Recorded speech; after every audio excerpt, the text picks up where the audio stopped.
This is your Daily 5 for Tuesday, May 12th, 2026. I don't know how much this was covered internationally. I assume probably some places did talk about it, but it may be a largely U.S. story. But one I think that everybody should be aware of. There was a shirt that was put up for sale by an outfit titled IndyCar that runs a number of different racing initiatives, both inside the U.S. and I believe internationally. And there is a race that's going to be held called the Freedom Race 250 because there's a big whole 250th anniversary of the country thing happening in the United States. And so this race is being held in celebration of that anniversary. And like many sporting events, particularly those that are tied into something that is a national event or celebration, there was an official shirt that was commissioned for this. And this shirt was, I've only seen the one version of it, so I don't know if there were different color versions, but I'm going to go with the one that, and I'll link to the article, of course, that most people would have seen. So it's either a white or a cream-colored shirt. I would call it kind of an off-white, maybe pure white, just depends. And in the center is an illustration of a race car driver sitting on the throne that the Lincoln Memorial, that the President Lincoln is sitting on in the Lincoln Memorial.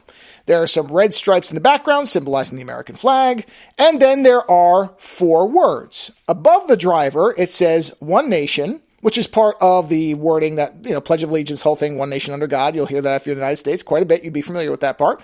So nothing wrong there. But then underneath the driver, it says, "One Race." This shirt was put up for sale by a major company in 2026. One nation, one race, on a white shirt with the figure and the throne being depicted largely in white with the actual, the ink or whatever is in black, and that's it. So monotone, except for the red stripes, and I don't remember what color the actual wording was, but the illustration in the shirt are largely white, and it says, "One nation, one race." So I looked at the employment structure that I could find on this company. Now, I don't know that I saw every single employee involved, but I went to LinkedIn and looked at the corporate structure and the people involved, which you can do too if you have a LinkedIn account. And particularly, I looked at the people at operations towards the top, the executives, and then I looked at their social media and marketing teams, who would all have had to have been involved in allowing this design to go forward and this shirt to be sold. This is not a 3-person operation based in a cave that has somehow existed in a pocket dimension where they didn't know what was going on for the last 250 years. This is a large company with numerous people involved that felt there was nothing wrong with this design. Because a lot of the discussion you'll see is, well, was this just a colossal blunder or was this something more malevolent?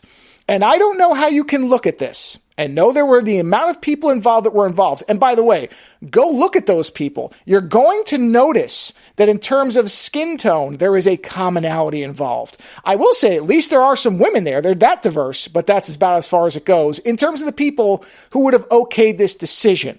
So, bearing all that in mind and understanding that shirts like this don't just get slipped under the radar. Oh, no. This wasn't some one person doing something that they thought was funny and or hateful, and it just got by the corporate structure, which happens with things like social media accounts, that type of thing where one person can do something and the company's not immediately aware of it. This was an official shirt design that then got pulled. So I don't know how you can look at it as anything other than malicious intent.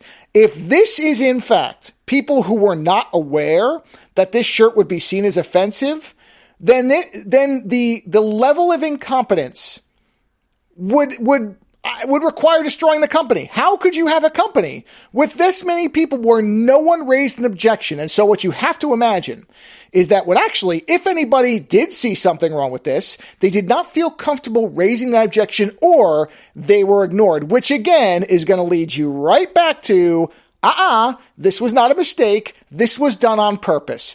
Now, maybe they thought that they would appeal to the people who would buy a shirt like this, and I'm sure that they did.